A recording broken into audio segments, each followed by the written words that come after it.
Good morning, Sanford here, inspirational life coach to the arts, the art of sports, the art of performance, and the art of life. One thing that you hear a lot in our society today is equal opportunity.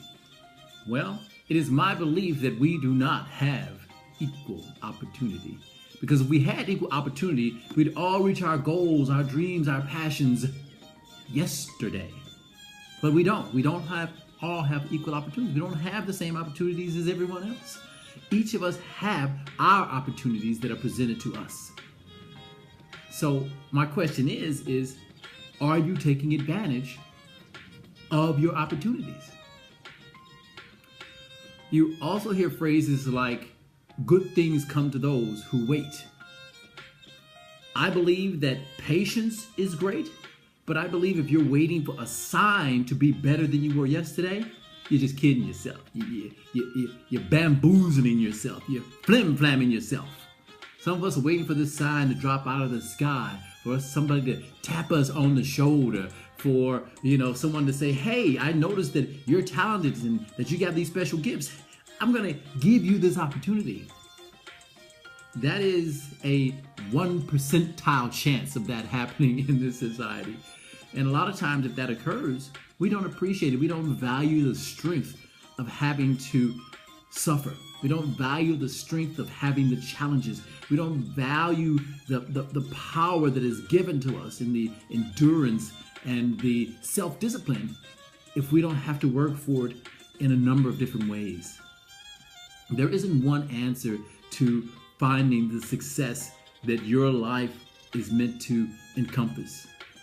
And while I'm on success, let me just mention that in our society today, a lot of times when parents talk about success to their children and people are talking about success, they mean one of two things. Success of having someone in our lives that's successful financially and material based, and are having that success of financial and material base ourselves. That's what we say when we say to our kids, be successful, have stuff, get things. There's nothing more valuable than the relationship that you have with yourself. Because if you aren't able to pick yourself up after a fall, you're going to fall into this abyss, this place that I'm sure a lot of you have been if you're striving for goals, you're thinking outside the box.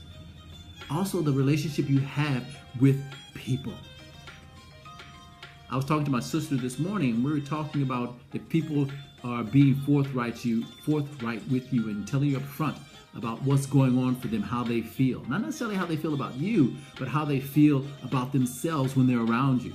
What situations that you guys may clash at that you need to talk about that you don't. You just let that feeling sit inside your gut and just fester around. You won't call people back because you know that you're either going to say no, you don't need their services, or you didn't like what they said last time, or we can do something, I'm just not sure how to do it.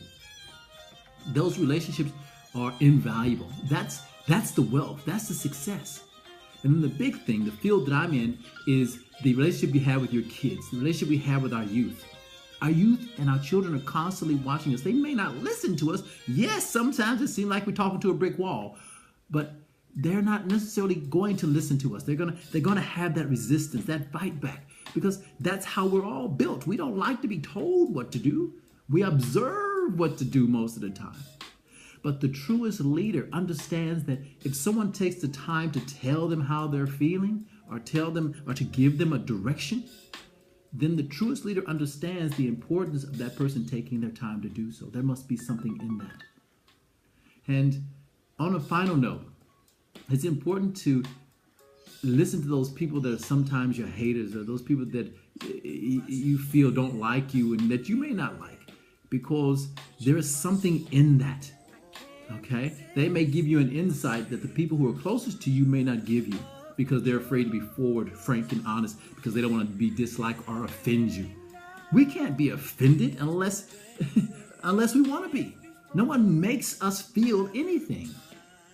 Think about that. No one makes us feel anything until we decide to go, yes, I want to feel this way.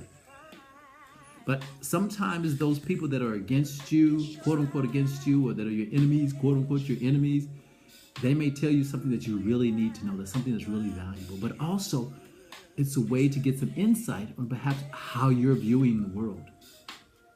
Think about that. Thank you guys very much for listening. Have a wonderful day. And as always, love your mission. Peace!